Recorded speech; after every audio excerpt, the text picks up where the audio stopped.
जिसाय भविष्य वक्ता तार 55:3 लिखाई कौन लिखाई कर्णडेर आंभ निकट को आस शुण कहिले तुम प्राण बंचिबो। ए प्राण केमिति बंचिबो? अनवरत जगतर कथा सुनले बंचिबो कि?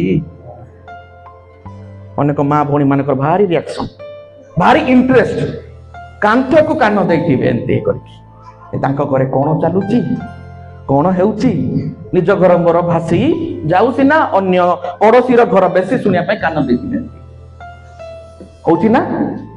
आमे निज जीवन अपेक्षा अन्य लोक ऊपर अन्य लोकर जीवन प्रति बेसी इंटरेस्ट तांको घरे कोन चालीची एटी कथा पकोतिबा सेटी कथा पकोतिबा गाधे जगह पकोतिबा।